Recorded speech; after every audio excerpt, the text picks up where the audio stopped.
धाम शंकराचार्य मध्यमाम् अस्मदाचार्य पर्यन्तां वंदे गुरु परंपराम् वाक्यकारं वररुचिं भाष्यकारं पतंजलिं पाणिनिं सूत्रकारं च प्रणतोऽस्मि मुनित्रयम्। मित्राणि सर्वेभ्यो नमो नमः। आज हम एक दूसरी धातु को पढ़ रहे हैं। इस लघु सिद्धांत कौमुदी में जो यथाक्रम हमें जो प्राप्त धातु है वो है गद व्यक्तायाम वाची। मैं आपको शुरुआत से बताता रहा हूं कि हमें धातु पाठ को, इस धातु के प्रकरण को समझने के लिए कि किन धातुओं के रूप कैसे चलने हैं, उसके लिए पाणिनि जी का एक ही तरीका है धातुओं को समझना कि कौन सी धातु उपध है, अदुपध अर्थात अत उपधा वाली है, कौन सी धातु इकार उपधा वाली है, कौन सी उकार उपधा वाली है, कौन सी धातु हलंत है, कौन सी धातु अजादी है और कौन सी धातु अजादियों में अकार आदि अर्थात ह्रस्वकार आदि वाली। इन चीजों का हमें जब विवेक होगा, हमें रूप चलाने में पूरे तिङन्त प्रकरण में कहीं भी कठिनाई नहीं होने वाली है, क्योंकि पाणिनि जी ने जितना भी कार्य विधान किया है अष्टाध्यायी में धातुओं को, वो सबका सब इसी तरीके से किया है कि धातु की उपधा में क्या है, अंत में क्या है, ऐसा सब करके। ठीक है जी। यही पूरा कार्य विधान है और आप ये बहुत सरलतम तरीका सीख रहे हैं। और मेरी आप लोगों से बस एक ही क्या कहते हैं, मेरा एक ही निवेदन है कि आप प्रक्रिया को जैसे बताई ही है हमने उस तरीके से उसे करते रहें, थोड़ा गणितीय कार्य करें तो आपके लिए ये प्रकरण, मुझे शुरुआती में आपको बस ये प्रक्रिया करनी होगी, आप ये समझे हमेशा नहीं। आप शुरुआत में 10 धातु गिन के देखो, अभी 6वें नंबर की आप धातु पढ़ रहे हो गद व्यक्तायाम वाची लघु सिद्धांत कौमुदी में। हम यह कह रहे हैं कि 10 धातु गिन के यह प्रक्रिया कर लीजिए, उसके बाद की 1000-2000 धातुओं में मत करिए और सब समझ में आ जाएगा। इसको थोड़ा करना होगा। मैं जो कह रहा हूं कई वर्षों के अपने अध्यापन अनुभव के कारण कह रहा हूं, अतः आप इस तरीके से करेंगे तो आपको संपूर्ण फल की प्राप्ति होगी, अन्यथा फल में कुछ असामंजस्य हो सकता है। तो चलिए आरंभ करते हैं। गद धातु की आपकी प्रकृति है वो कैसी है, परस्मैपदी धातु है ये, और ये अत उपधा वाली धातु है। आपको मित्रों ध्यान हो, अकार उपधा वाली एक धातु आपने अत धातु पढ़ रखी है, अत सातत्य गमने जी। लेकिन वो धातु अकार उपधा होने के साथ साथ अकार आदि थी, अतः उसमें यह कार्य नहीं हुए थे जो इस धातु में होंगे, क्योंकि ये धातु हलादी है और अदुपद है। तो इस प्रकार की जो समान धातुएं हैं वो ऐसे ही उनके रूप चलेंगे। आइए, गद व्यक्तायाम वाची ये जो धातु है इसका अर्थ है व्यक्तवाच बोलना। व्यक्तवाच का मतलब है कि स्पष्ट वाणी में बोलना। आपको यदि वो रघुवंश का वो पद्य स्मरण हो, वहां पर आया है निजगाद सिंह, कि वो जो है सिंह निजगाद अपने स्पष्ट वाणी में बोला। तो वहां पर सिंह कैसे स्पष्ट वाणी में बोल सकता है? स्पष्ट वाणी में जो हमारी जो वाणी है जिसमें तालु कंठ मूर्धा इत्यादि का ये पता चलता है कि अमुक वर्ण इससे उच्चारित हो रहे हैं, सब चीज है। सिंह कैसे बोल सकता है? क्योंकि वाणी दो प्रकार की है, व्यक्तवाच और अव्यक्तवाच। जी। व्यक्तवाच में जिसमें हम और आप लोग हैं जो इस वैखरी के माध्यम से समझ लेते हैं। अव्यक्तवाच ये है कि गाय का रभाना, शेर का दहाड़ना, घंटे की टनटन, ये अव्यक्तवाच है। इसमें कोई कंठ तालवादी का अभिघात का पूरा सिस्टम नहीं है। जी ठीक है। जी हाँ, अब सिंह तो केवल कंठ ही कंठ से दहाड़ता है, जी उसमें वो कौन तालु और दंत का प्रयोग करता होगा। ठीक है। जी लेकिन मनुष्य सब प्रकार की उसमें कुशल है बोलने में, अतः ये जो व्यक्तवाची अर्थात व्यक्त वाणी बोलने में ये प्रयोग होता है इस धातु का। जी वहां निजगाद सिंह, सिंह ने मनुष्य के रूप मतलब मनुष्य भाषा में बोला तो दिलीप जो है आश्चर्यचकित हो। तो वो खैर रघुवंश का प्रकरण है, वहां पर देख लेना। वहां पर नी जगाद, नी उपसर्ग पूर्वक जगाद अर्थात गद धातु का लिट लकार का प्रथम पुरुष प्रयोग किया गया था, एक वचन। जी यह मैं कह रहा हूं, यदि आप संस्कृत काव्यों को निरंतर पढ़ते हो, पुराणों को वेदों को निरंतर पढ़ते हो, तो ये सब चीज निश्चित है आती है, ये सब धातुओं के प्रयोग। आइए प्रारंभ करते हैं कैसे इसकी पूरी प्रक्रिया होगी। इसका प्रकार ये है, जैसे आप भवती भवता पढ़ाए हो, जैसे आप अतति अततः अतंती और भी पिछली जो धातु पढ़ाए हो, उसी प्रकार से लट लकार की तो प्रक्रिया वही होगी। अतः हमने लट लकार की प्रक्रिया नहीं लिखी है बल्कि सीधे रूप लिख दिए हैं। आपके मूलकार ने भी गदति यह एक ही रूप दिया है, क्योंकि वो स्पष्ट है। गद धातु में तो आपको क्या करना है श्याम जी, गद धातु से लिट लाना है, गद लिट, वो सॉरी लट, गद लट, और अनुबंध लोप कर देना है, गद ल, और तिप कर लेना है गद ती, तिप्ती की, ती की सार्वधातुक संज्ञा करनी है। सार्वधातुक संज्ञा करने से सार्वधातुक संज्ञा प्रयुक्त सप करना है, और सप में भी अकार मात्र शेष रहता है, तो गद और अ प्लस ती मिला दीजिए, रूप बन जाएगा गदति। ठीक है।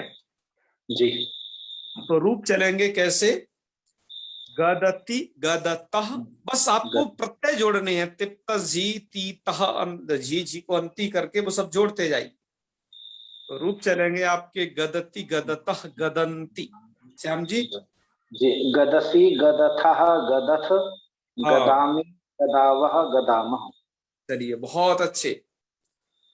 अब ये तो गदामी गदावा गदामा में आपको अतो दीर्घ यही याद रखना है। गदंती में अतो गुणे से पररूप कार्य दिखाना है आपको, सबके आकार के साथ और अंति के आकार के साथ। ये थोड़ी प्रक्रिया हर जगह एक जैसी रहती है, इनको बस स्मरण रखिएगा। ठीक जी है। आगे चलते हैं लिट लकार में। अब लिट लकार की प्रक्रिया यह है कि गद धातु है, आप इससे लिट लाए, टिप ले आओ, टिप के स्थान पर णल कर लो, परस्मै पदानाम णल तो स्थल तो सड़लमा, सूत्र स्मरण ही होगा आप सभी को, पहले कह चुके हैं कई बार।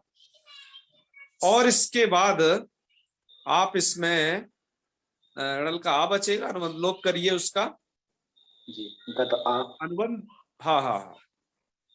और क्या करना है, तो स्थिति क्या होगी अब स्थिति बनेगी आपकी गद अ, ऐसी स्थिति बनेगी।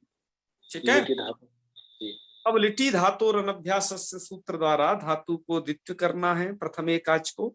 प्रथम एकाच भाग अकार है, उसके आगे पीछे को भी द्वित्व हो जाएगा वृक्ष प्रचलन न्याय से। तो जी गद को द्वित्व होगा, कहने का मतलब द्वित्व किया तो गद गद अ, ऐसी स्थिति हुई। जी अब आप जानते हैं जब आप द्वित्व कर देते हैं तो पूर्वोभ्यास हलादि शेष, जी तो ये वाला पूर्व वाला जो गद है इसकी हो जाएगी अभ्यास संज्ञा। जी तो गदगदा और पूर्व हलादि शेष भी कर दीजिए, जी अभ्यास का आदि हल शेष रहता है, अन्य हलों का लोप हो जाता है, तो दकार का लोप हो जाएगा, आदि हल गकार शेष रह जाएगा। जी तो ग गद अ, यहां तक स्थिति कर लीजिए हलादि शेषा लगाकर।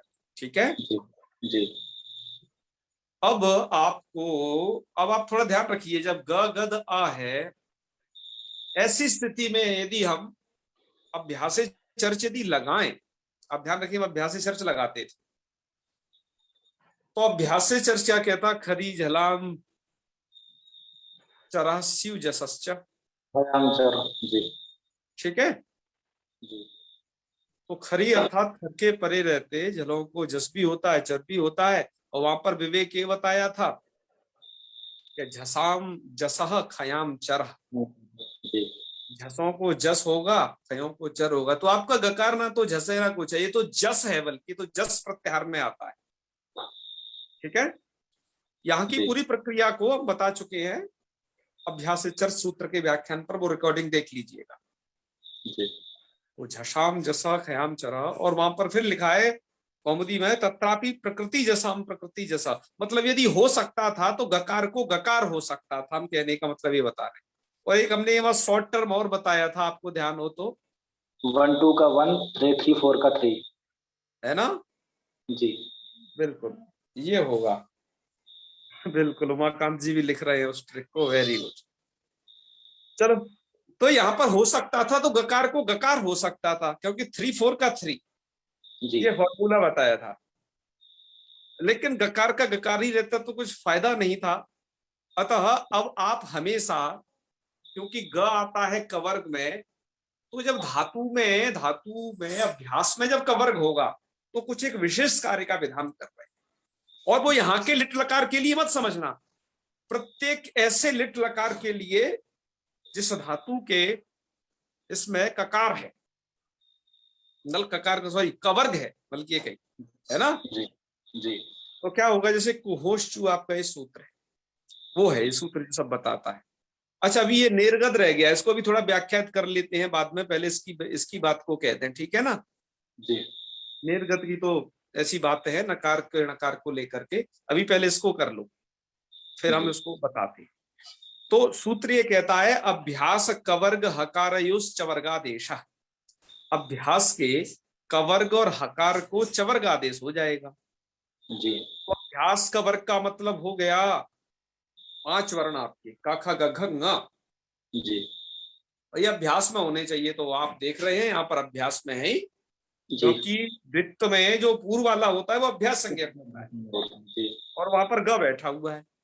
जी अभ्यास के कवर्ग और हकार योहोस चवर्गादेश, और हकार को, तो कहने का मतलब आपके जो स्थानीय हो गए, यहाँ पर हो गए 6, क्योंकि कवर्ग और हकार ये 6 हो गए स्थानीय। और जो चवर्गादेश, ये जो कह रहे हैं यहाँ पर जो आपके आदेश हैं, ये हैं 5। तो इनमें से कैसे करना होगा हमें, तो उसका इस तरीके से विभाजन है। यहाँ पर हम यथासंख्य नहीं लगा सकते, ऐसा आचार्यों का कहना। जी तो यहाँ पर क्या करिए, स्थानांतर तमह से व्यवस्था बनाइएगा। जी स्थानांतर तमह से व्यवस्था बनाएंगे तो होगी हालांकि उसी तरीके से कि क ख ग घ ङ को च छ ज झ यहाँ होंगे। जी आप देख भी लीजिए कि स्थानांतर तमह से व्यवस्था कैसी होगी। जैसे आपका ककार है, ककार जी क्या है आपका? कंठ। विवार श्वास कंठ, विवार श्वास अघोष, कंठ से तो कहने मतलब नहीं, इनसे मतलब होगा आगे विवार श्वास अघोष और अल्प प्राण। जी ठीक है, ऐसा आपका चवर्ग में चकार है, विवार श्वास अघोष और अल्प प्राण। जी ठीक है, अब आप जी चले जाइए आगे, क के बाद ख। ख क्या है? जी विवार श्वास अघोष महाप्राण। जी और छ इस प्रकार का है, क्योंकि खपा छठ तो एक ही लाइन में पड़े हैं ना, तो जी छकार भी उसी तरीके का है, विवार श्वास अघोष महाप्राण। कहने का मतलब इस तरीके से जो आपने संज्ञा प्रकरण में समझा है, बाह्य प्रयत्न के अनुसार आंतरतम में परीक्षा के आधार पर यहाँ पर व्यवस्था होगी। तो व्यवस्था कुल मिलाकर के यह होगी कि क ख ग घ ङ को च छ ज झ यहाँ होकर लेना, यदि अभ्यास में यदि ये एक वर्ग है। ठीक है, अब बात रही हकार की, हकार को क्या हो, तो वही मिला दीजिए। हकार का क्या है? संभारनाथ संवार, घोष। नाद, घोष और महाप्राण। जी इस प्रकार का हमें क्या करना है? चवर करना है, तो च छ ज झ, तो झकार है, क्यों जी? जी तो उसको चतुर्थ। झकार हो जाएगा। जी चबरगादिश च छ ज झ, यही हो पाए, जी क्योंकि यही क्या है, संवरनाद घोष और महाप्राण। ठीक है, तो इस तरीके से व्यवस्था करनी है हमको। अच्छा, एक बात और, कोहश्चू की प्रवृत्ति के अनंतर यदि अब अभ्यासे चर्च की प्रवृत्ति संभव हो तो कर लेनी चाहिए, एक प्रक्रिया है। जी यहां पर यदि आप गकार को कोहश्चू लगाओगे श्याम जी, तो क ख ग तीसरे नंबर का है ना, यदि जी इसमें चू इसको चवर्गादेश करोगे तो च छ ज जकार होगा। जी तो जकार यहां पर हम कर देते हैं, और जकार करने के बाद तो स्थिति बन जाएगी आपकी ज ग द अ, जी ये स्थिति बनेगी। जी अब यहां पर यदि आप प्रकृति जैसाम प्रकृति जैसा करोगे तो जाको जा ही होगा, अभ्यास चर्च मतलब यदि लगाओगे तो जाको जा ही होगा, जी क्योंकि जी जसों को जस ही होता है। जी तो बस यह प्रक्रिया हो सकती है। चलो, तो जगद अ ऐसी स्थिति हो गई। अब आपको क्या करना है, ये कोहश्चू लगाते रहना भैया। ये कहाँ के लिए है, अभ्यास कवर के लिए बात कर रहा है, लिटिल आकार के लिए बात नहीं कर रहा है, ध्यान रखना। जी और ये भी ध्यान रखना, लिटिल अभी तो आप द्वित्व जो पढ़ रहे हो वो लिटिल आकार में ही पढ़ रहे हो,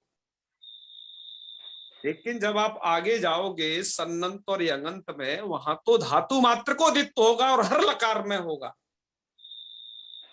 तो इसलिए जो अभ्यास की जो बात है, यहाँ अभ्यास की बात की जा रही है, लकार की लिट लकार की बात नहीं कर रहा है इसमें।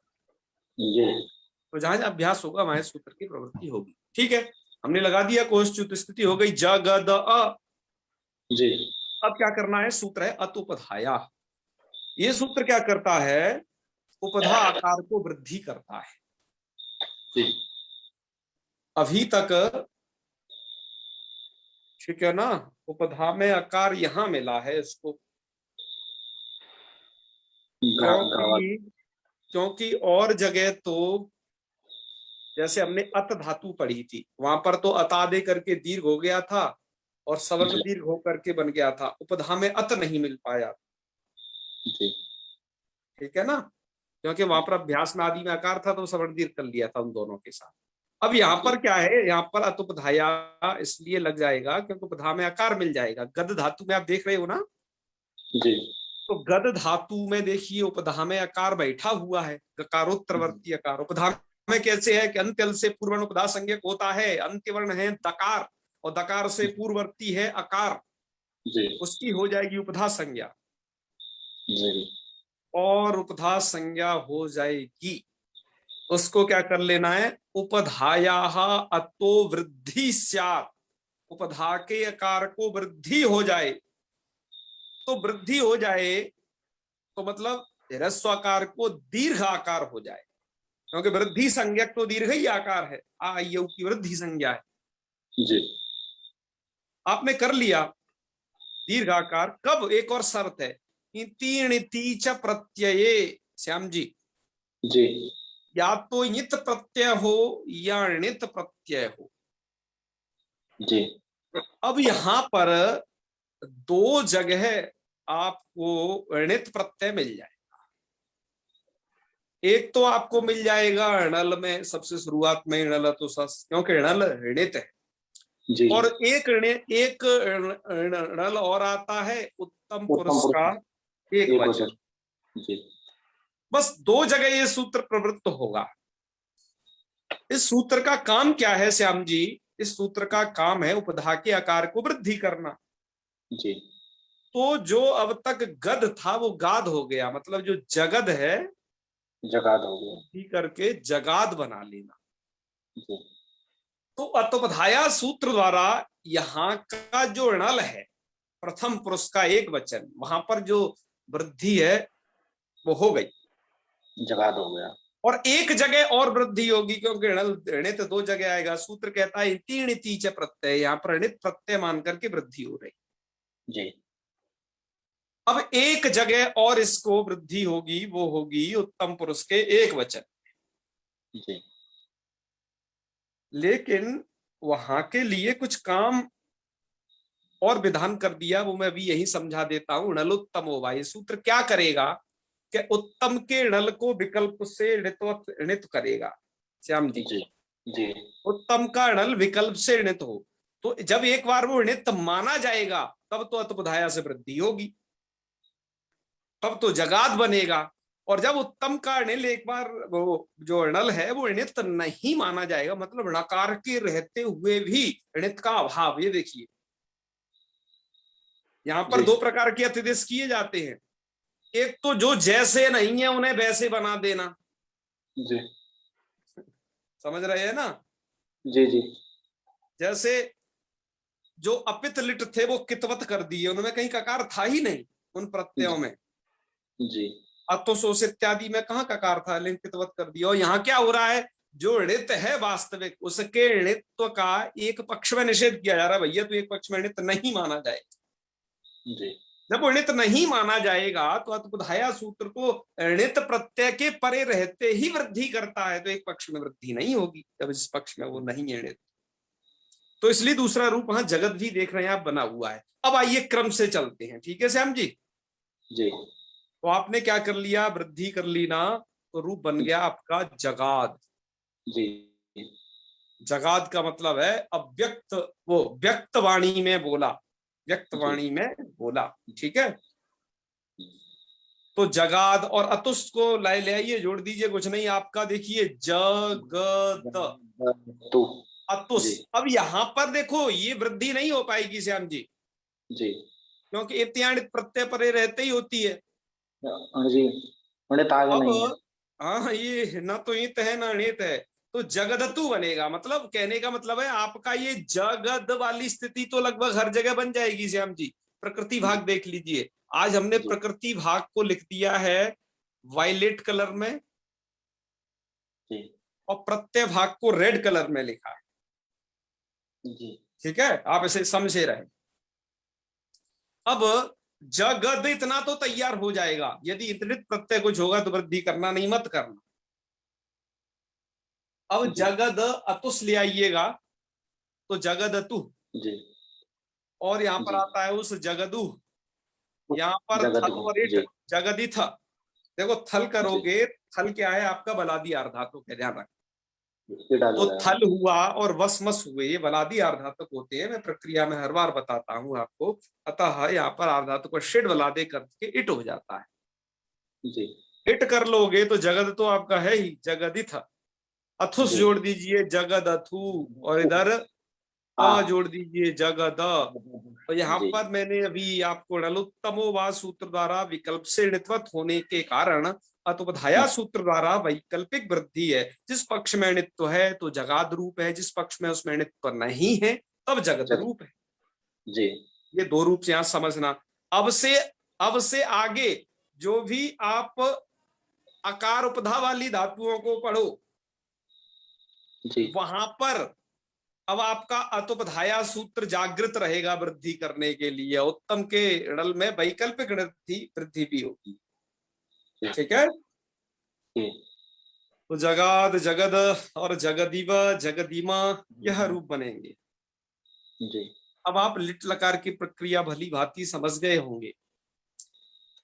इसके बाद आगे बढ़ने से पहले एक नेरगद नत सूत्र का थोड़ा सा व्याख्यान और बता दें क्या है।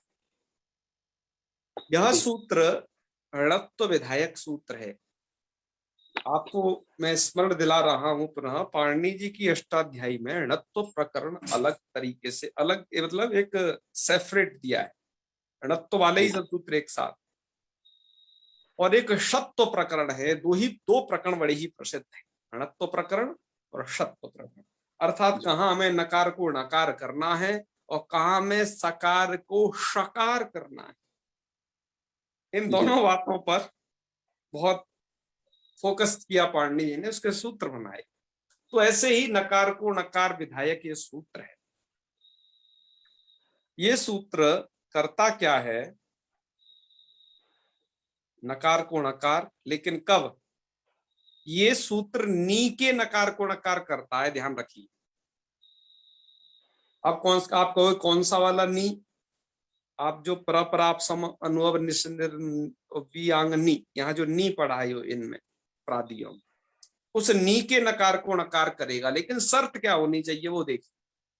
सूत्र कहता है, पहले सूत्र को हम वाचन कर लेते हैं, ठीक है। ये सूत्र थोड़ा लंबा माना जाता है कि इसको याद करना है।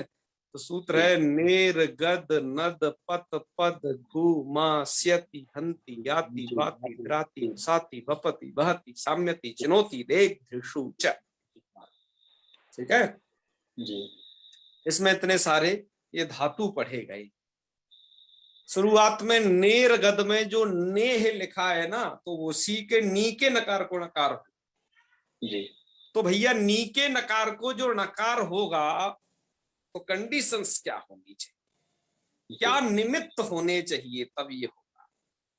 तो वो ये बता रहे हैं कि उपसर्गस्थ निमित्तात परस्य, उपसर्गस्थ निमित्त से परे। जी।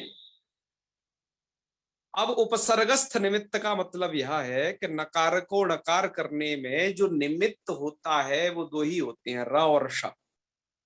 जी। और वो जो र और श है वो उपसर्गस्थ होने चाहिए। कहने का मतलब है ऐसा उपसर्ग हो, सरल भाषा में आपको बताएं, ऐसा उपसर्ग हो जिसमें र आ जाए या श आ जाए। इस प्रकार का जो उपसर्ग है वो वही कहलाएगा जी उपसर्गस्थ निमित्त का, उसमें ही बैठा होगा। जैसे आप ले लीजिए प्र को जो यहां दिया है, तो बताइए प्र में रेफ बैठा हुआ है तो उपसर्गस्थ निमित्त है कि नहीं प्र। तो उपसर्गस्थ निमित्त से परे श्याम जी नी का जो ना है वो ण में बदल जाएगा। नेर नस्य अणः णो, नेर नस्य अणो मतलब नेर नस्य णस्य। नी के नकार को नकार हो जाए कब, कहा गदादिषु परेषु, उसके बाद फिर गदादी होने चाहिए। गदादी का मतलब क्या है, ये जो धातु जैसे ये गद धातु के जो रूप है ना, ये तमाम ये सब क्या होने चाहिए, बाद में परे होने चाहिए। तो स्थिति क्या हुई, स्थिति ये हुई कि पहले तो उपसर्गस्थ निमित्त हो, फिर नी के नकार को करेंगे नकार, और बाद में गदादी हो, मतलब ये गदादी मतलब ये गद नद पत पद घु मास्यति, इनके इन धातुओं के रूप है ना, जी। तब ये काम हो जाएगा। तो एक बार सूत्र में भी देख लीजिए, गद, गद तो समझ गए होंगे, यही गद व्यक्तायाम वाची। नद, नद का मतलब है आगे धातु आने वाली है, अणद अव्यक्त के शब्द वो। जी। ऐसे ही पतलरी गतौ पत और पद गतौ। घू का मतलब है घू संज्ञक धातु है। घू संज्ञकों का व्याख्यान जब हम दादा घदाप सूत्र पढ़ाएंगे वहां करेंगे। अभी तो यहाँ पर आप समझें कि घू संज्ञक कुछ धातुएं हैं, उनमें भी ये सूत्र, उनके भी उधर भी वो भी यदि परे रहेंगी तो नी के नकार को नकार होगा। माँ धातु है, स्य धातु है, स्यति हंति याति व्याति, ये सब स्थिपान निर्देश करके दे रखी हैं, कुछ सप निर्देश करके यहाँ पर पढ़ रखी है। तो ये भी ये धातुएं हैं। तो सा बपति की बप धातु, बह साम्यति समूह धातु, चिनोती चीय धातु, ठीक है ना। तो देख दिशुचा, ये जितने भी धातुएं हैं ये यदि उत्तर में रहेंगी तो किसके, नी के है। जैसे यहाँ पर गदती उत्तर में है, तो ना को ला कर देना, तो रूप क्या बनेगा आपका, बस ना को ला करके प्रणिगदती। और आप रूप बना सकते हो, जैसे प्रणिगदती, प्रणिगदतः, प्रणिगदंती, प्रणिगदसी, प्रणिगदथा, प्रणिगदथा, प्रणिगदामि, प्रणिगदावः, प्रणिगदाम। सभी लकारों के रूप ऐसे ही चला सकते हो। प्र और नी का आप तो जानते ही हैं कि उपसर्गों का योग होने पर धातुओं के रूप बदल जाते हैं और उनका अर्थ भी चेंज हो जाता है, ठीक है। तो ये आपने अभी तक प्रक्रिया पढ़ी है इसकी नकार के नकार वाली। अब आइए आगे बढ़ते हैं। अब आगे क्या करना है श्याम जी की जगह, अब आ जाइए इसमें लुट लकार में। तो लुट लकार में तो आप तो जानते ही हो कि गद धातु रहती है, लुट, लुट के स्थान पर टिप, और टिप को भी हो जाता है प्रथम से डारो, सब याद रखना। और इधर तास कर लेना तो स्थिति हो जाएगी गद तास आ, और तास आर्धातुक संज्ञा इडागम कर लेना गदितास आ। और सोनम जी आज है कि नहीं, यहाँ पर तास के आस का लोप होता है, यहाँ पर सकार मात्र का लोप नहीं होता। अपनी अपनी प्रक्रिया में लिखा था सकार मात्र का लोप नहीं करना है, आपको किसका लोप करना है, आस का, टी का लोप करना है, डित्तु सामर्थ्याद अवस्यापी टेर लोप। और जो लोग डित्तु सामर्थ्याद अवस्यापी टेर लोप वाली व्याख्यान को नहीं समझे हैं, एक बार लुट लकार का वीडियो देख लेना, और जब भी नहीं समझ में आए तो फिर बात कर लेना इस बात पर, कोई बात नहीं। आगे बढ़ते हैं, आस का लोप कर लेना तो गदिता। अब देखो गदितास ऐसा आपका प्रकृति भाग बन जाएगा, और बस आपको प्रत्यय जोड़ते जाना है, केवल एक ही विवेक रखना है, सकार का लोप रादी और शादी के परे रहते ही करना है लुट में। तो रूप अब रऊ रादी है, रस रादी है, तो सकार का लोप हो जाएगा श्याम जी, तो गदिता रऊ गदिता रह। सिप शादी है तो तास के सकार का तब भी लोप हो जाएगा, गदितासी गदितास्थ गदितास्थ। ये दो जगह थस में और थ में नहीं होगा जी। और क्या है, मिप में देखिए यहाँ पर भी सकार का जो लोप है वो नहीं होगा, क्योंकि ना शादी रादी कुछ भी नहीं है, तो इधर भी गदितास्मि गदितास्व गदितास्मा नहीं हो। ठीक है जी। अब आप लिट लकार की प्रक्रिया को समझिएगा। लिट लकार में क्या होता है कि यहाँ स्य प्रत्यय विशेष होता है, आपने वहां तास किया, यहाँ स्य किया, तास भी अर्धातुक संज्ञक होता था, श भी अर्धातुक संज्ञक होता है मनीष जी। श जब अर्धातुक संज्ञक है तो उसका फल यह है कि उसे इडागम हो जाएगा। और ये जो तास है स्य है सबको बात करके होते हैं, इस बात को सदैव स्मरण रखना।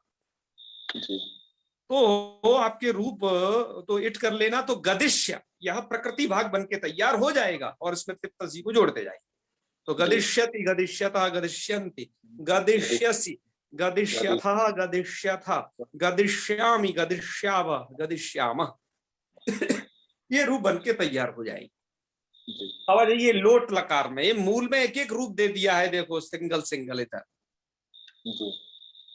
अब लोट लकार में वो प्रक्रिया आप जानते हो भैया, एरू मेरनी और वो आपके शेर या पिच्चा है, अतो है इत्यादि, ये सब सूत्रों को आप जानते ही, पिच्चा वगैरह, इन सब सूत्रों को स्मरण कर लीजिए। अब आइए एरू लगा दीजिए, पीयूष तातंग आशिष्य ने तरश्याम लगा दीजिए, तो जहां गदती बनाते थे वहां गदतु और गदतात रूप रहेगा किसके, लोट लकार के एक वचन। तो गदतु गदतात गदताम गदंतु, गद गदतात और गद यहाँ पर क्या हो गया, सी को ही अतो है से ही का लुक जी। तो गद इतना मात्र बचा बस, और एक बार उसको तातंग कर लेना ही को, तो गदतात। और तस्थस्था में पांतन तामा यहाँ याद ही रखना, क्योंकि लोटो लंगवत है ना, नकार नित्य प्रयुक्त नित्य लकार प्रयुक्त ये कार्य होते हैं, यहाँ पर दो कार्य होते हैं, तस्थस्थन पांतन तामा और नित्यम गीता जी। ठीक है, इतश्च इसलिए नहीं हो पाता क्योंकि उसके बाधक हैं ये एरू एरू मेरनी एरनी वगैरह। ठीक है जी। तो रूप बन जाएंगे गदतु गदतात गदताम गदंतु गद गदतात गदतम, थस को तम कर लिया ना, और गदता था को ता कर लिया है जी। और गदानी गदावह गदामा, तो विसर्ग नहीं रहेगा, गदानी गदाव गदामा ऐसा जी। इसके बाद आ जाइए आप लंग लकार। लंग लकार भूतकाल अर्थ में होता है, आप जानते ही हैं, अनदतन भूत में। तो क्या कर लीजिए, गद धातु है आपका, गद धातु है, आप लाएंगे लंग, लंग और अनुबंध लोप वगैरह करेंगे, तिप लाओगे, टी और टी का भी तस्सीकार का लोप कर देना, ता अट कर लेना, अगद ता और सप कर लेना यहाँ पर, तो अगद आता तो अगदत, ऐसा एक रूप बन जाएगा करके। तो कहने का मतलब है अगद, इतना प्रकृति भाग आपका बन जाएगा। और यथा संभव आप क्या करिए, आगे के सभी गीत लकारों के लिए स्थिति बना रहा हूं, प्रत्ययों की स्थिति ये रहेगी, तस्तन में पांतन तामा कर लेना, तस्कार का लोप कर लेना और नित्यंगता। ठीक है जी। ये सब आपने किया, तो अगदत अगदताम अगदन, अगदन में तस्कार का लोप, तकार का संयोगांत लोप, ये मैं प्रक्रिया को बार बार बता रहा हूं, आप भी याद रखें। नकार मात्र शेष रहेगा, मतलब अन शेष रहेगा, तो अगदन के उसमें सप के आकार के साथ उसका पर रूप कर लेना अतो गुणे से, तो अगदन। जी अगदः और अगदह सिप का सकार और उसको भी विसर्ग, अगदह, अगदतम, अगदत और अगदम। अगदाब अगदाम में आप क्या कर लीजिएगा, अतो दीर्घ में हाँ। और अगदम में भी क्या रहता है, अगदअम। हम हो दकार में जाता है। अकार रहता है शप वाला, जी और जी अम के साथ अमी पूर्वा लगा लीजिएगा, तो अगदम, जी अगदाव, अगदाम, ये पूरी प्रक्रिया होती है। तो ये हो गई आपकी लंग लकार तक की प्रक्रिया। जी आगे बढ़ते हैं। अब कुछ भी ज्यादा कठिन नहीं है। आगे देखिए जी। अब आपका आता है विधि लिंग। तो विधि लिंग और आश्चर्य लिंग का भी एक एक रूप यहां पर दिया। जैसे गदेत रूप एक दे दिया, विधि लिंग का है, आप समझ ही गए होंगे। अब आप रूप देख के समझ जाते हैं कि नहीं ये कहाँ का है। जी हाँ, जी हम क्या है कि जिनको कभी देखे नहीं होते हैं ना श्याम जी, जी हम जिनको कभी देखे नहीं होते हैं, रिश्तेदारों के लड़के वगैरह, और वो जी जी शादी में अचानक मिल जाए, तो हम्म, कुछ चेहरे मोहरे मिलते हैं, उनके पिताजी से मिलेगा, किसी का किसी से मिलेगा, तो हम समझ जाते हैं, अरे उसका लड़का है क्या। हम्म, ठीक है ना। तो ऐसे ही आप इन रूपों के चेहरे मोहरे देख करके समझ जाइएगा कि कौन से लकार से उत्पन्न है। जी जी ठीक है। जी अतः हम प्रक्रिया को पढ़ रहे हैं, प्रक्रियात्मक पढ़ने से आपको रूप भुलाएंगे नहीं कर। तो चलिए अब गदित, इसकी तो देखो प्रक्रिया यही है, आप जानते ही हो कि गद धातु से आप विधिलिंग लाएंगे जी और सप कर देंगे, तो ये सप का आ भी रख लीजिए, और मैं गद तिप का ती और ती का भी तस्वीकार का लोप करके ये रख देता हूं। तो गद अत ये स्थिति रहती है। फिर आप जानते हो याशुट परस्मई पद शुद्धात होंगे, च परस्मई पद पढ़ रहे हो तो याशुट हो जाता है। जी हमारी स्थिति हो जाती है गद अयास्त। ठीक है। जी जी और इस यास को कर लेते हैं ई। जी अतो ये जा तो मैंने आपका अतु ये है। अतो ये जा है ना। तो अत अत पूर्व में बैठा ही हुआ है, इससे परे यास को कर देना ई, तो आपकी स्थिति हो जाएगी। ये देखो अब स्थिति पढ़ो, गद अत। त जी अब आप यहाँ क्या कर दीजिए, अकार में इकार में गुण कर दीजिए, फिर इसको लिखते हैं। जी ठीक है। जी अकार और इकार में गुण कर दिए, स्थिति याद रखना। तो गदे स्थिति होगी ग दे य जी और त। त जी अब ये आपका जो गदेय है ये प्रकृति भाग बन के निष्पन्न हो गया। जी गदेय ऐसा रहेगा। अभी आकार का लोप कब करिए, बल परे हो तो बस लोप पढ़ा दी करो जी बस। जी तो अब यहाँ पर देखो आपको बस वही याद रखना है, त और तस्त तामा करके आगे ताम आता है जी ना। तो तस को ताम वगैरह वहां, अब वो उनको मिला लीजिए, वो सब रखिए। तो रू आपके जी क्या बनेंगे, गदे गदेत, जी गदेताम। अब यहाँ गदे पर आप जानते हो लिंग के जी को जुस हो जाता है, और जुस जी का बचता है उस। तो जी यहाँ पर यकार बचेगा और उसके साथ मिल जाएगा गदेयुः। जी और यहाँ पर सिप में क्या होगा, के सकार के पश्चात परे रहते यकार का लोप हो जाएगा, जी और सकार को रुत्व विसर्ग, तो गदे जी है। और इधर थस को तम हो जाएगा, और यकार का लोप हो ही जाएगा क्योंकि तम का तकार बल परे है, तो गदे तम।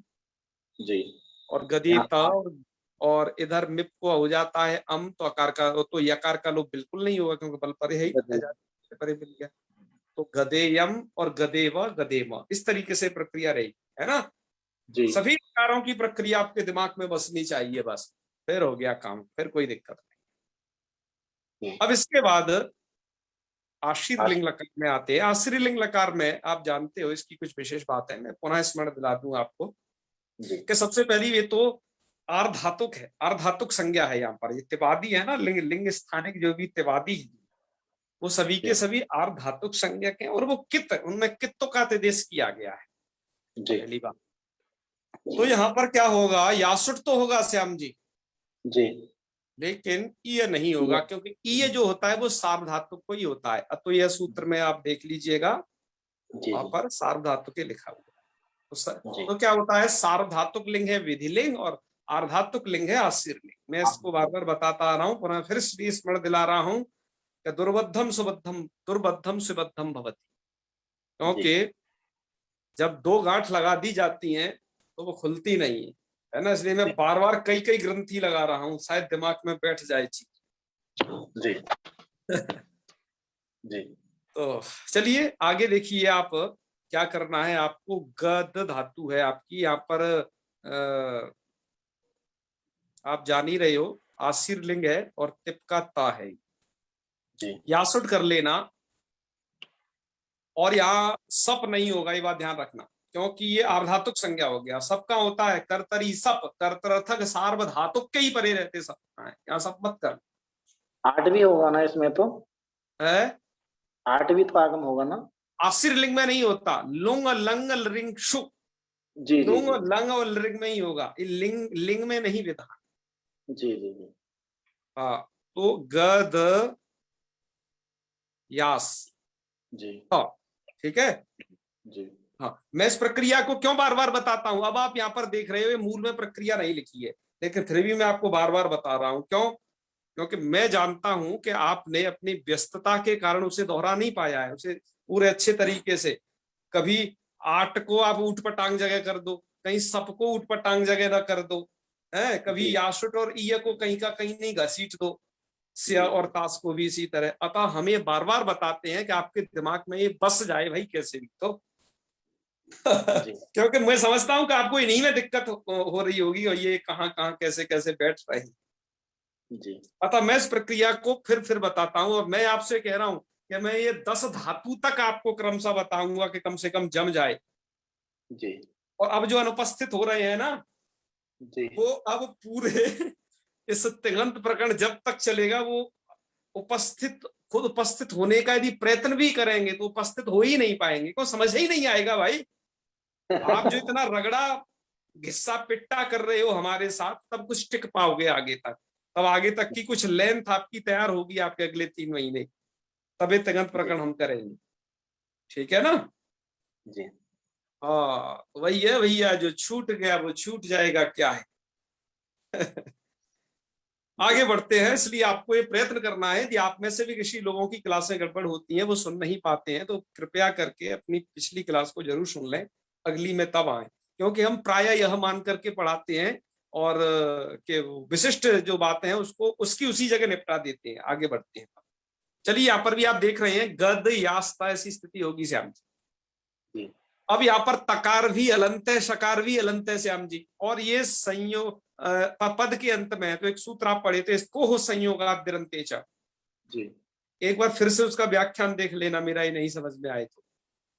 वो सूत्र कहता है संयोग के आदि शकार और ककार का, दो चीज का लोप करता है। संयोग के आदि में या तो दंत सा हो या क हो, तो यहाँ पर स है। जी और कब होना चाहिए? वो जली पदांते, जल और पदांत में ही होना चाहिए। जी जो पदांत मिल पाएगा श्याम जी, या हर जगह जो मिल पाता है, वो केवल तिप में मिल पाता है और सिप में मिल पाता है बस। तो वहीं पर सकार का लोप हो जाएगा, और जगह इस यास का सकार सुनाई देता रहेगा पूरे आशीर लिंग भर। तो और जगह तो स्थिति क्या बन जाएगी? गद्यास बनेगी श्याम जी। जी यहां तो सकार का लोप हो गया, तो द और या मिला के भैया दया बना लेना। जी ता दया जुड़ में क्या जाएगा। होता है? दकार और यकार का संयोग, जी ठीक है। और हमने जो वर्णमाला निकाली है ना, उसमें लगभग 15-20 संयुक्त वर्ण दिए हैं, जी जिससे कोई समझ सके। बहुत पहले जो निकाली थी, आप समझते हो, वर्णमाला गीतम से पहला वाला जो वर्जन, वर्णमाला गीतम सेकंड वर्जन है, और थर्ड और फोर्थ और बचे हैं, उन्हें भी निकाल देंगे धीरे धीरे। जी चलो, तो आप करेंगे फिर क्या? गद्यात और गद्यास्त, गद्यास्ताम, और यहाँ पर जी को जिस होता है, लिंग में दोनों में होता है, ध्यान रखना। लिंग में ये कार्य विशेष है कि जी को जिस दोनों में होना, चाहे वो आश्रित लिंग हो चाहे विधि लिंग हो। जी तो गद्याशु, और यहाँ पर यास के सकार का तो लोप हो गया, लेकिन सिप के साथ था, उसको विसर्ग हो गया, तो गद्याहा। जी और इधर तम कर लेना, गद्यास्तम गद्यास्त, और गद्यासम मिप को अम हो जाता है, आजादी है, तो यहाँ सकार सुनाई देगा आपका ये वाला, जी यास वाला। तो गद्यासम और गद्यास्म, गद्यास्म इधर भी सुनाई देगा सब। अब आ जाइए लुंग लकार में। लुंग लकार में एक छोटी सी बस एक प्रक्रिया बढ़ी है यहाँ पर, वो अभी आप झट से समझ जाओगे, कुछ भी नहीं है, एकदम पानी की तरह है। अब ये देखिए, गद धातु से आप लुंग लाइए और लुंग के स्थान पर तिप कर लीजिए, है हनुमंत लोप वगैरह कर लीजिए, तिप का ती बचेगा, तस्कार का भी लोप कर लीजिए श्याम जी, क्योंकि इंगित लकार चल रहे हैं। अब आप अडागम कर दीजिए। धातु आपकी कैसी है? हलादी है ना। आजादी होती तो आठ होता, हलादी है तो अट होगा, होगा लुंग लंग रिंगशु, लुंग लंग और रिंग में। जी जी। तो आप तो लुंग पढ़ रहे हो, लुंग में कर लिया तो अगदत्त, ऐसी स्थिति हो गई जी। अब भैया वही कहानी कि चिली करिए, चिली को शिच करिए, चिली लुंगी चिले शिच, सूत्र थोड़ा स्मरणार्थ दे दिए हैं। इसके बाद क्या करें, आर्धातु, अब स्थिति हो गई आपकी शिच, और शिच का सकार जो आर्धातुक संज्ञक है श्याम जी। जी। और एक बात और ध्यान रखें, जो चिली सबको बांधता है, जी। चिली सबको बांधता है, तो लुंग लकार में सब नहीं होता। जी। तो ठीक है। और जो सिच का सकार है वो है आर्धातुक संज्ञक, अतः कर देना आर्धातुक सिच बना दी से इडागम। इडागम। जी। आपने इडागम कर दिया तो स्थिति बन जाएगी अ ग द ई स त। जी। इडागम किसको हुआ है? सकार को, तो उसका आदि में बैठेगा, पहले बैठ गया उसका, और अवयव उसी सकार का ही है वो, तो अ ग द ई स और त। अब आप क्या कर दिए, अस्थि सिचो प्रकृते, जी। सिच विद्यमान है जी। और इधर आपका जो तकार है श्याम जी वो अप्रिक्त हल है, अकेला बचा है बेचारा। जी। अप्रिक्त मतलब का मतलब है सिंगल है पुरुष, वो उसकी ये भी शादी आदि नहीं है कुछ भी, है ना, अप्रिक्त। तो उस तकार को क्या कर लीजिए, ईड आगम कर लीजिए। सूत्र कौन है? अस्थि सिचो अप्रिक्ते। ध्यान रखना, अस्थि सिचो अप्रिक्ते तभी लगता है विद्यमान सिच रहे तो। अप्रिक्त हल को ईडागम जब आप कर लेंगे, ईडागम का बचता है ई, ईट मतलब ईट करता है ना वो, ईट का बचता है ई, तो स्थिति इधर बन जाएगी ई त, और पूरी स्थिति बोलिए अ क द ई स ई त, ऐसी स्थिति बनेगी। अब एक सूत्र और मुझे यहां बगल में लिख देना चाहिए था, ईटा ईटी, जी।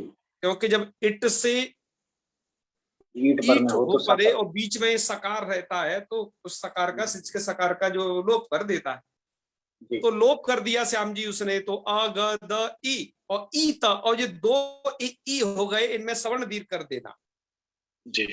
तो एक ही बनेगा जो है, तो स्थिति हो जाएगी अ ग द ई त, अगद ई त। ऐसी स्थिति होने पर ही आपको तो हलादिर लघु सूत्र लगाना है। सूत्र क्या करता है? सूत्र कहता है हलादिर लघु अकारस्य वृद्धिर वेडादौ वा इडादौ परस्मई पदे शिचि। का क्या अर्थ हो गया? हाँ, वाह वाह, वृद्धिर वा इडादौ, वेरी गुड माकांत जी। तो क्या कहें भाई, ये तो तुरंत लिखते जाते हैं आगे, बड़ा ही अच्छा लगता है कि ये सब चीज को इतना सुगम कर देते हैं। हमें भी जब ये लिखते हैं तो आनंद आ जाता है, बोलने में आसानी रहती है कि ये सब वही चीजों को लिखते हैं जिन पर मैं प्रायः बोलना चाहता हूँ। तो आपको क्या है, बार बार धन्यवाद। और आप जैसे सुबुद्ध जन इस पाठ में जुड़े हैं, हमें बड़ी प्रसन्नता है ना, और हमारे सभी लोगों को इसका फायदा भी मिलता रहेगा।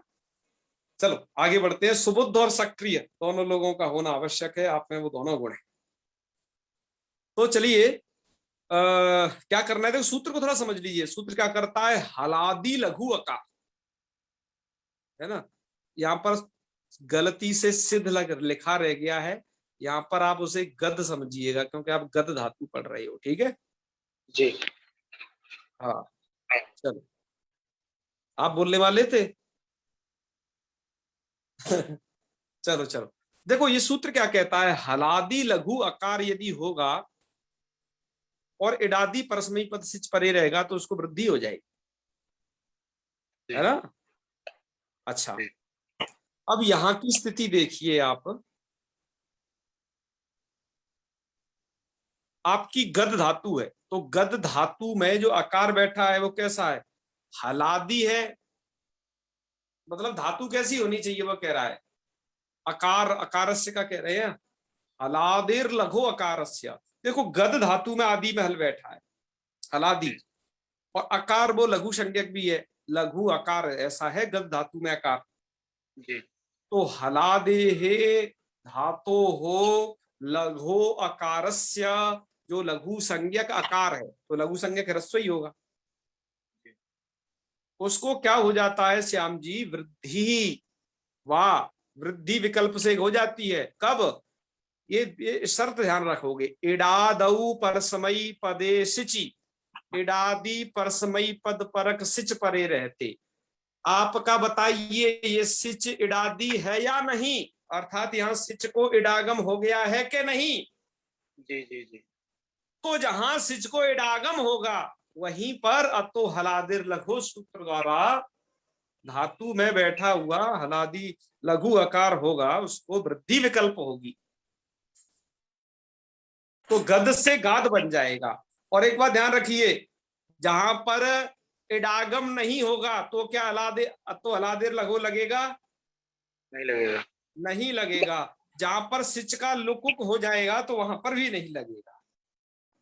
तो इसकी स्थिति आप समझ गए हो गए, हलादी लघु आकार हो तभी जो है क्या होता है, विकल्प से होती है वृद्धि। और कैसा होना चाहिए जी, परसमयी पदे सिचि, परसमयी पद सिच होना चाहिए, आत्मने पद में ये सूत्र नहीं घुसेगा, इसका मतलब समझ गए हो है? जी हाँ, परसमयी पद वाला सूत्र है ये, केवल आत्मने पद वाला नहीं है, ये भी ध्यान रख। तो जी चलिए आपकी यहाँ सब शर्त घट गई, हलादी लघु आकार मिल गया, इडादी परसमयी पद सिच परे मिल गया, धातु को वृद्धि कर देना है, लघु आकार को आकार हो गया, तो श्याम जी स्थिति बन जाएगी अगाध ईत। आप इसे मिलाइएगा तो रूप बनेगा अगाधीत। और जो ये वृद्धि है वो वैकल्पिक है, तो दो रूप बनते हैं, अगाधीत और दूसरा बनेगा अगदीत। यहाँ पर वृद्धि नहीं हुई इस लघु आकार को।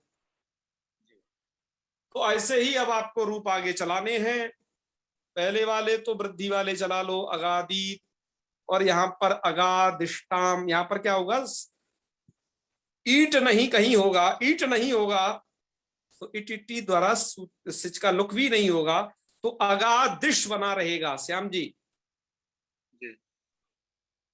अगा दिश, ये वाला शकार सिच का है, और वो मूर्धन इसलिए हो गया है क्योंकि उसे वो इकार से।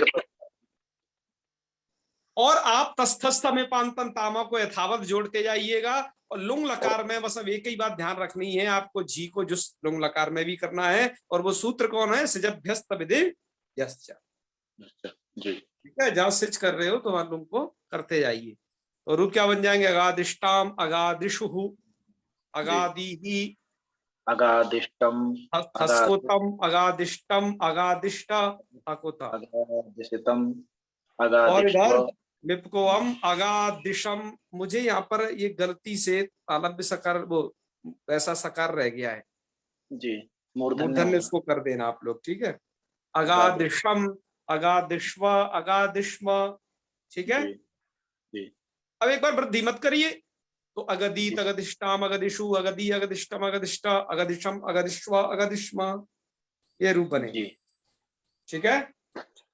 जी जी और उधर आप आश्रलिंग वो क्या कहते हैं, वो लिंग लकार, लिंग लकार की तो प्रक्रिया जानते ही हैं, गद धातु है, गद से क्या कर लेना, रिंग, गद ल गद ता, तिप का ता बचेगा, और अट कर लीजिए अगद, और सबको बात करके स्या, तो अगदश्यत, इडागम कर लीजिए क्योंकि शार धातु संज्ञा है, तो अगदिश्य, अगदिश्य ये आपका बन जाएगा प्रकृति भाग, और यहाँ पर उस प्रत्यय जोड़ते जाइएगा, त और तस्त से तामा वाले इंगित लकार में याद ही रखोगे, तो रूप क्या बनेंगे, अगदिश्यत अगदिश्यताम अगदिश्यन।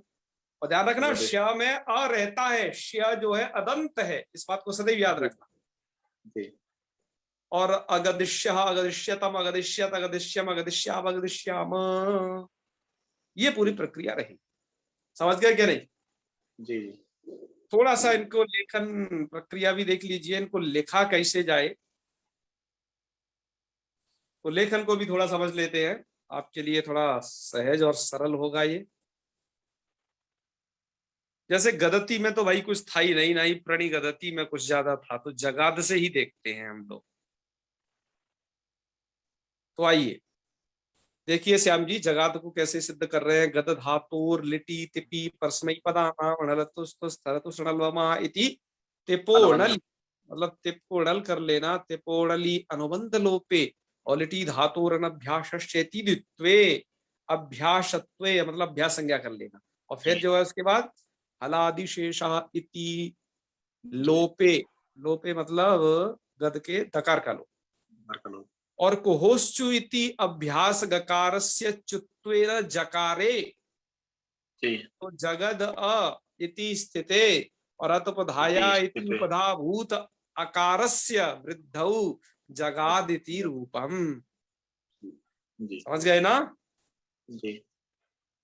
उसके बाद यहाँ का समझिएगा, जगाद जगद जो दो रूप कैसे बने थे भैया, वही बात है कि गद धातु और लिटो परस्मई पदानाम, ये मिपी और मिप को डल अनुबंध लोपे द्वित्वे अभ्यासत्वे हलादिशेषा इति लोपे कुहोश्चुति अभ्यास गकारस्यत्वेन जगारि जगद अ इति स्थिते और डलोत्तमो वा इति अणलः पाक्षे णित्वे अतपधाया इति वृद्धौ जगाद इति णित्वा भाव पक्षे और वो जगादिति रूपम और णित्वा भाव पक्षे जगदिति रूपम।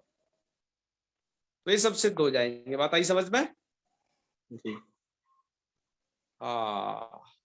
और भैया गदिता वगैरह की देखो इन्होंने सब सिद्धि दी है। मैं इन टीकाकार को बार बार प्रणाम करता हूँ कि हर बात को बड़े विस्तार से लिखते हैं कि भैया कहीं छात्र भ्रमित ना हो जाए। गदिता की फिर दे दी है कि गद धातु लुटी तिपी सिपी ओ तिपी शतासी लिदि लुटो इति तासौ आर धातुकम शेषा इति आर धातुकत्वे आर धातुकस्य बलादे इति इति अनुबंध लोपे लुटा प्रथम से डारू रस इति तिपोडादे देसे और रश्चेत संज्ञायाम लोपे च अडित्व सामर्थ्य अवश्यापीठ लोपे गदिता और अग्रे गदितारु गदितारा इत्यादि रूप बना ले। मतलब कैसे कह रहे हैं, अतितासी इत्यादि वत बोध्यम, जैसे आप अत धातु के पूरे बने थे वैसे ही बना ले। ऐसे ही इन्होंने गदिष्यति के सब लिखे हैं, देख रहे हो आप। गदतु टोटल लकार के पूरी सिद्धि की है, ठीक है। अब ये जी चलो अब आगे देखिए आप, ये रूपों बना लेना आप, जो गद्यात वगैरह थे वो सब बनाए इन्होंने। और यदि भूल जाओ तो देख लेना, वैसे आप बनाओगे तो नहीं, लेकिन भूलो तब देख लेना, ठीक है। चलो अगादित अगदित के लिए भी देख लीजिएगा लुंग लकार में कि गद धातुर लंग तिपी इतस्थितिकार लोपे अटी सपम बाधित्वा चिलऊ और चिले सिचि इचायत संज्ञायाम लोपे च और सस्यार धातु संज्ञायाम इटी अस्ति सिचो प्रक्तेति तकारस्य ईडागमे अनुबंध लोपे अगद इति जाते इति सलोपे और सिचलोपे का देश सिद्धो वाच्य, वो पुरानी कहानी पूरी। सिजलोपस्य सिद्धत्वेन सवर्ण दीर्घे अतो हलादिर लगोति पाक्षिक वृद्धौ अगादीति और तद अभावे अगदीति रूपम एवं अगादिष्टाम अगादिशु वे सब दी। ठीक है जी। तो ऐसे करके पूरी प्रक्रिया हो गई थी। बात आई समझ में? आकांत जी म्यूट कर लीजिए। हाँ चलो। तो श्याम जी बात सब समझ में आई ना, यहाँ तक की ये पूरी हो गई प्रक्रिया? आ गई जी, आ गई। हाँ आपको पूछना हो पूछ लीजिए, अन्यथा हम समापन करेंगे फिर। जी भैया। ठीक है जी। चलो फिर करते हैं समापन। ठीक है, आप लोग अभ्यास करते। जी जी। चलो ओम सर्वे भवन्तु सुखिनः सर्वे सन्तु निरामयाः सर्वे भद्राणि पश्यन्तु मा कश्चित् दुःखभाग् भवेत्। ओम शान्तिः शान्तिः। सर्वेभ्यो नमो नमः। शुभ रात्रि। नमो नमः गुरु।